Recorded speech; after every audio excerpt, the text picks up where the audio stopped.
Good morning. I'm Vicki Cessna, Executive Director for the Diocese of Kalamazoo. Welcome to those who are joining us today, our member of the media who are with us here at our Diocesan Pastoral Center, as well as those viewers who are joining us through this live stream.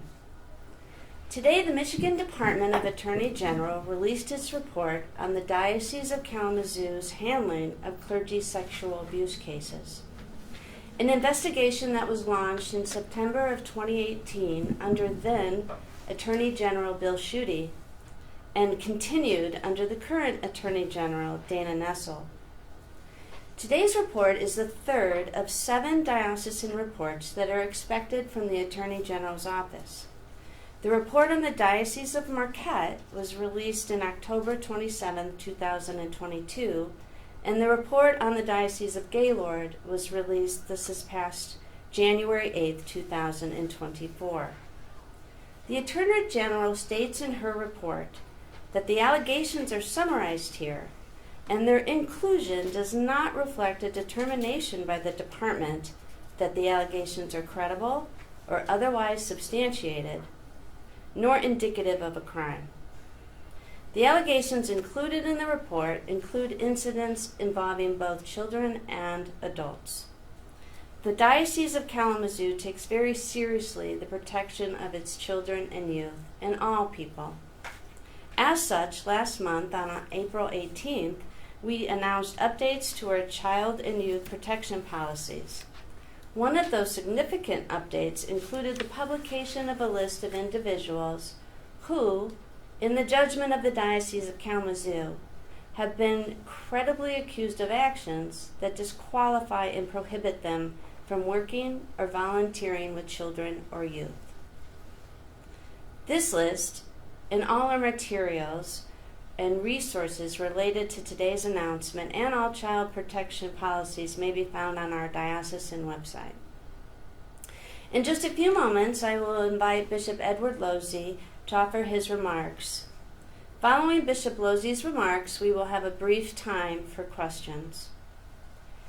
Just a few biographical notes on Bishop Losey. It was actually almost a year ago, tomorrow, May 23rd, when Pope Francis announced the appointment of Bishop Losey as the 5th bishop for the Diocese of Kalamazoo.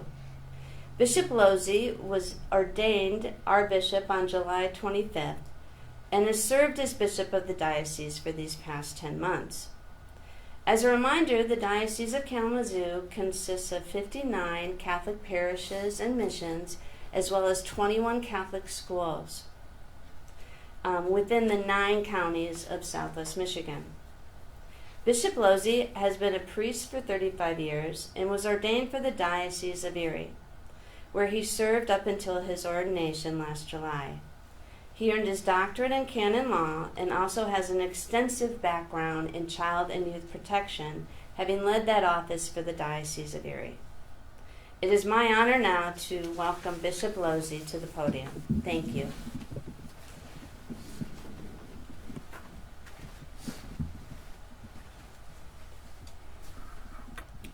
Thank you, Vicki, for your introduction, and thank you to everyone who's here this morning, and my greetings to everyone watching via live stream, especially to the people of the Diocese of Kalamazoo. Brothers and sisters, today we are confronted with a disturbing truth. The sexual abuse of minors by priests here in the 9 counties of the Diocese of Kalamazoo is an historic reality. It is tragic, appalling, and inexcusable. No one knows this better than you who are the victim survivors of that abuse. You were entrusted to our care, and we failed to protect you. There is no other way to put it. For that failure, I am deeply sorry. We are committed to meeting this disturbing reality head on. We cannot be afraid of the truth. The ugliness detailed in the Attorney General's report is not the whole of who we are, but it is a part. and we must acknowledge that fact and own it so that it does not happen again.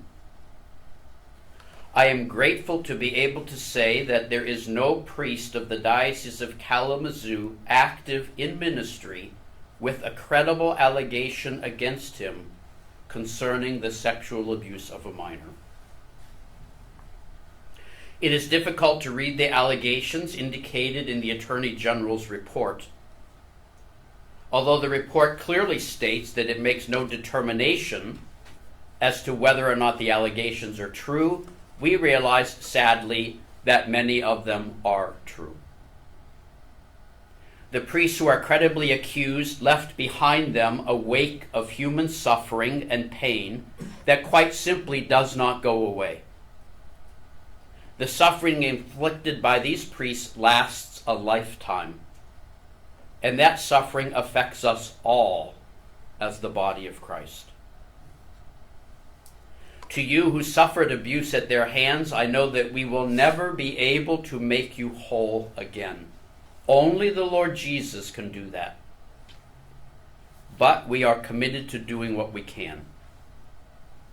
We have a crisis hotline operated by Catholic Charities, available for anyone affected by abuse. Trained professionals are available to help at any time now or in the future. I also want to let anyone affected by childhood trauma of any type know that help is available through the Trauma Recovery Program sponsored by the diocese. It is free of charge. Details on both the crisis hotline and the Trauma Recovery Program are available on the diocesan website. I renew my own commitment to meet with any individual who so desires and who suffered abuse at the hands of the Church, and to assure those who have been harmed by the actions of those ministering here in the Diocese of Kalamazoo that we will cover the costs for professional counseling or therapy. Our policies for protecting children and youth are some of the best that are out there, but that does not erase what happened in the past.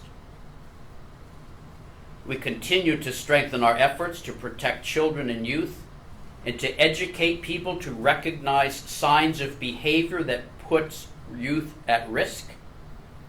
Later this summer, we will unveil an updated diocesan policy for the protection of children and youth. Once again, I need to reiterate that every instance of the abuse of minors, sexual or other, should be reported to the appropriate law enforcement agencies. And the Attorney General's tip line is on our website. Many of you are wondering what exactly is in the Attorney General's report for the Diocese of Kalamazoo. I'll take a few moments to point out what I take to be some of the key points. I would like to reiterate that the allegations in the report do not reflect a determination by the Attorney General's office that they are credible or otherwise substantiated or indicative of a crime. I am going to refer you to the report itself for the specific details of individual cases. With that being said, and taking into account the help provided by the Diocesan Review Board over the years to determine which allegations are credible and which are not, this is the historical situation in the Diocese of Kalamazoo as best as we are able to understand it. First, I will comment on the number of alleged perpetrators of abuse. The report names a total of 19 priests, 12 of whom are priests for the Diocese of Kalamazoo, and 7 are priests from other dioceses or religious orders who ministered here. Of these 19 priests, 12 have allegations of sexual misconduct concerning only minors, 5 have allegations concerning only adults, and 2 have allegations concerning both. So of those accused of abusing minors, 12 only minors, plus 2 others who were in both categories, 14 total. Of those, 10 are alleged to have done so within the 9 counties of the Diocese of Kalamazoo, and the remaining 4 are alleged to have done so elsewhere. As best as we are able to understand, we believe that allegations against 10 of these 14 priests are credible. The review board was unable to determine the credibility of the allegations against Father Carl Peltz, as well as those against Father Gary Piment and Father David Otto, when those allegations were brought forward, turned over to authorities, and analyzed by the review board. If anyone has any additional information regarding those or any other of the allegations in the Attorney General's report, we would welcome it. In at least some cases, there is evidence that suggests that warning signs were either unrecognized or unheeded. I have no intention to attempt to defend those decisions. At the same time, I would be remiss if I did not mention the times in the report where church officials did try to act responsibly and do the right thing, even if it wasn't always well received. Now I will comment on the total number of allegations. There are 28 allegations of sexual misconduct with minors. 28. At this time, we estimate that as many as 23 of those could be credible. Now, not all of those occurred here in the Diocese of Kalamazoo. 24 of the 28 incidences are alleged to have occurred here in the diocese, and of those, we estimate that as many as 19 of those could be credible. There are 24 allegations of misconduct with adults, 2 of which are alleged to have occurred within the diocese. We estimate that potentially all 24 of those could be credible. Again, I wish to confirm that no priest identified in the Attorney General's report is currently in active ministry. I also want to highlight that the majority of allegations occurred decades ago, in fact prior to the year 2000. We have made significant strides in safeguarding our children and providing safe environments. Those efforts, which include the 19,000 employees and volunteers who have been background checked and undergone training for recognizing sexual predatory behavior, those efforts are having results. We need to recognize that the harm inflicted by the sexual misconduct of priests, and especially the abuse of minors, affects not only the victim survivors, but also their families, and in truth, the entire community of believers. It affects those who work with survivors, trying to provide some measure of healing, and it has taken a toll on those priests themselves who have never abused anyone and who have remained faithful to their calling. As a diocese, we must minister to all of these people. But I want to be clear, none hold a greater importance for us than the victim survivors themselves. To the Catholic people of the 9 counties of the Diocese of Kalamazoo, I know how deeply the clergy's sexual abuse crisis has shaken your faith. Betrayal by the people we were taught to trust and respect has caused a deep wound in our communities. The Psalms tell us that it is better to trust in the Lord than to trust in men, and we see how true this is. For any way in which we have failed you, the faithful who come to Mass Sunday after Sunday, I am deeply sorry. Permit me a few words in Spanish. También quiero dirigirme a aquellos de ustedes cuya lengua materna es el español. Ustedes también son hijos e hijas de esta diócesis. Y reconozco que el abuso infantil no conoce fronteras sociales o culturales. Oro por todos los que han sufrido abuso en su infancia. Lamento profundamente cualquier forma en que la acción o inacción de la Iglesia haya podido contribuir a ello. Quienes necesiten de alguna ayuda en esta área pueden acceder al programa de recuperación de trauma ofrecido totalmente gratis por la diócesis. De igual modo, el texto que me charlo hoy, así como información sobre el programa de recuperación de trauma, estará disponible en español en la página web de la diócesis. We will be announcing a Mass of Reparation and Atonement at the Cathedral, which I will celebrate. The date is not yet set. And I will ask the parishes to do the same. In addition, we are planning to hold several listening sessions throughout the diocese. As your bishop, I need to hear from you. Lastly, I would like to address the priests themselves. To you who have remained faithful and who continue to minister here in this diocese, you too have been deeply affected by the abuse perpetrated by your fellow priests.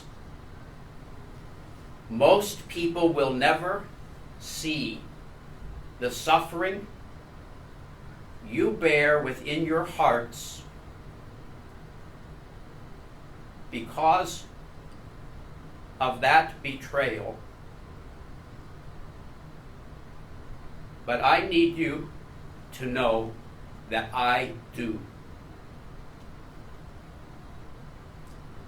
I know firsthand the pain of seeing the image of the church we so deeply love tarnished by those who have betrayed their priestly vocation and by the decisions or inaction of those in positions of leadership. For any way in which we have failed you, my brother priests, I am deeply sorry. I urge you as a fellow priest to receive this report with open hearts. Let it be a wake-up call for us. As priests, we need to commit ourselves to renewal and sanctification, to being priests according to the heart of Christ. I am quite convinced that the only path forward for us is the path of integrity. Let it begin with us. This report compels us all to come to terms with our past and to admit our failings, but it does not define our future. Together we will work for that day when children everywhere across the whole of society are safe and protected. Aided by the prayers of the Blessed Virgin Mary, Mother of Christ and Mother of the Church, we entrust our efforts to our Lord Jesus Christ, who is the font of all healing and grace. Thank you all for your attention, and I will now take any questions or comments. Just have a point of clarification. Report names 19 priests, which you talked about, Yeah. and then there was another set of numbers, 28 allegations of sexual misconduct. What Yeah. was the difference between those? Well, the first part I'm commenting on, let me get rid of some of this stuff here. First part I'm commenting on the number of perpetrators. Mm-hmm. which is 19. Then the second set of statistics were the number of allegations. So you could have one perpetrator who has 4 or 5 allegations. Okay. That's why the numbers don't match. Sure. There are more allegations than there are perpetrators. In the report in total, if my math is correct, there are 52 total allegations, but only 19 priests. You've said that there's no priest in the diocese that has, no active priest that has allegations against minors. What about adults? No one that's in this report Is active? is active in any capacity at all. And you've talked a lot about protections for minors. Is something being done to prevent grooming of adults, or is there any protection for adults? So that would be part of the ongoing formation of priests, and we will certainly be addressing those matters. One of the, as painful as some of these reports are to receive, they're a reality check. We have work to do in terms of, it's a never-ending process of making sure that we are doing the best ministry we can, protecting people in the best way that we can, fulfilling our obligations with integrity. And there are more names on the AG's list than what you released. What's the difference? You mean what released last month? Yes. Yes. Were there names you didn't know about, or why do they have more names than you had? Well, our list that we released a month ago has some very clear parameters on it. First of all, it deals only with conduct concerning minors. So those in this report that deal with adults, they would not have been included in that list. The list that we put out also says what we understand to be credible allegations. There are some here where we're not able at this point to understand whether to make a determination. The review board said it didn't have enough information to determine whether or not those were credible, even if they deal with a minor.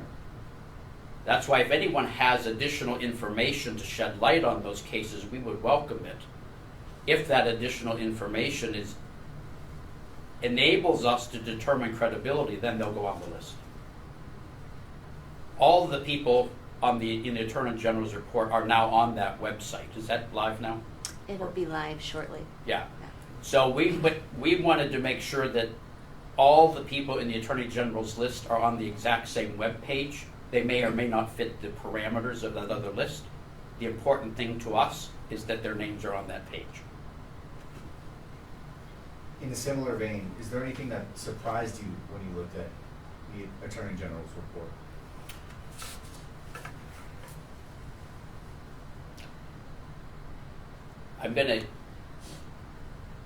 It's all new to me because I've only been here 10 months, okay? I've dealt with these kind of things before, so in terms of that, no, nothing was really surprising.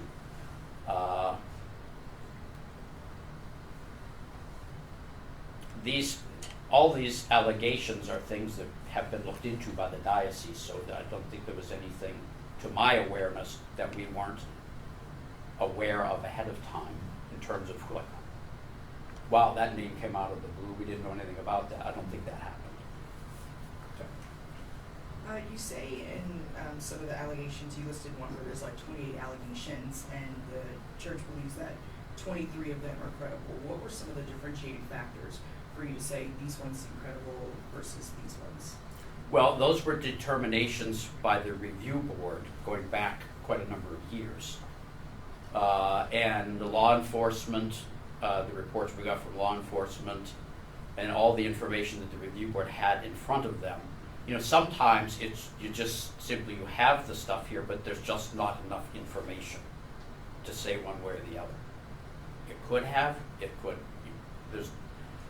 So those are the 5 allegations concerning, if my numbers are correct, 5 allegations concerning 4 priests, where the review boards who looked over this said, we don't have enough information here.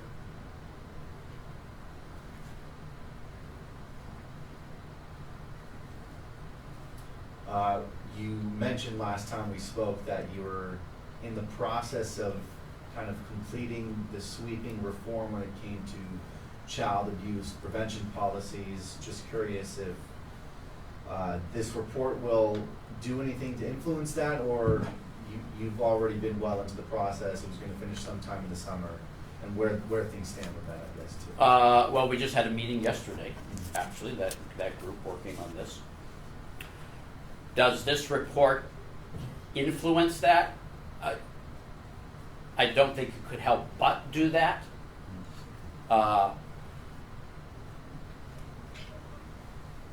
there are a lot of other reports out there from other dioceses as well, and so many of the commonalities between these reports.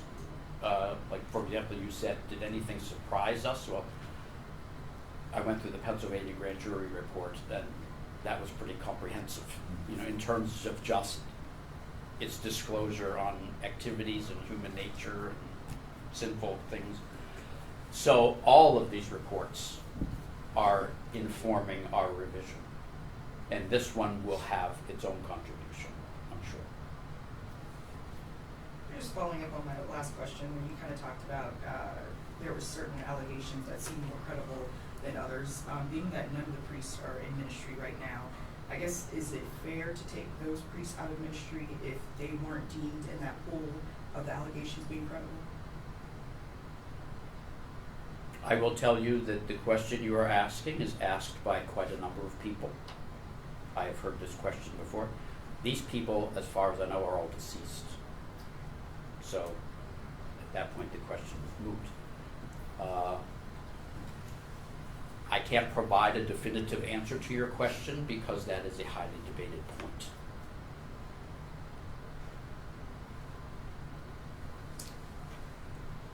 I will say, when push comes to shove, we're going to side with protecting kids.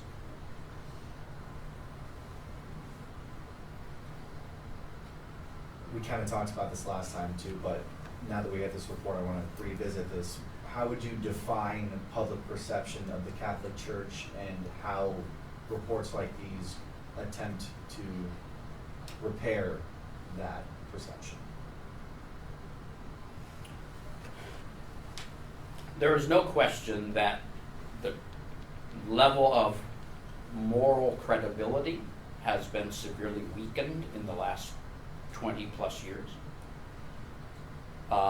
These kind of reports could very easily weaken it further. I recognize that. But at the same time, we have to deal with reality as it's presented, not as I would perhaps like to paint it.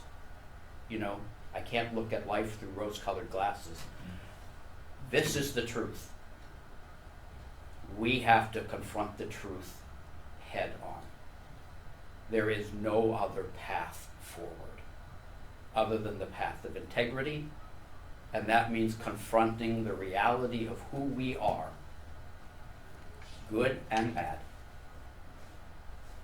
truthfully, honestly, addressing what needs to be addressed, giving all of it to the Lord, and forging a path forward that's built in transparency and integrity. And the Lord said, the truth will set you free. Not a reality, or not an illusion, not something of the truth. We cannot be afraid of the truth.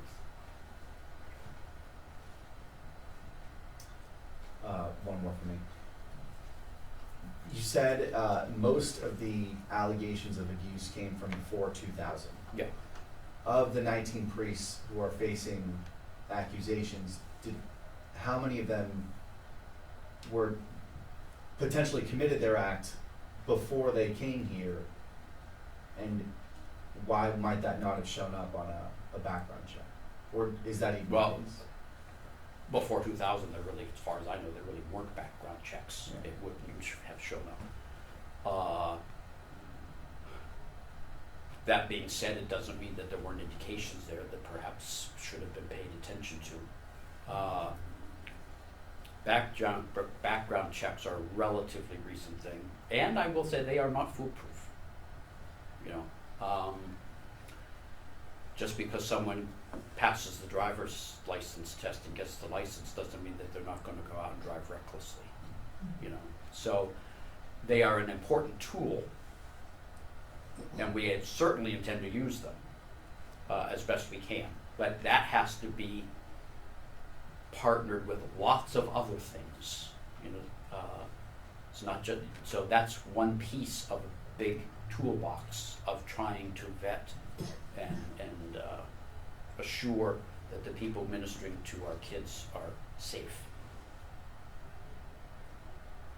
Do you know about when the background checks started? I know they weren't before 2000, but. No, I off the top of my head I can't tell you definitively, but it would have been after 2002, probably sometime around 2005, 4, 5, sometime around then. I mean, they're widespread now. I mean, public schools, private schools, practically everybody that works with kids has to go through background checks now. And that's a good thing. Hi, Bishop. One of our submitted questions from Megan Bunchman at Wood TV. Why did the diocese hold a last-minute conference just before the AG release conference at 11:30 today? Well, we actually were planning to go earlier, but the report was delayed coming out. And they have one at 11:30, so we had to try to fit ours in. Thank you. It's not an ideal way to do it, but yeah. And of course, we're available later.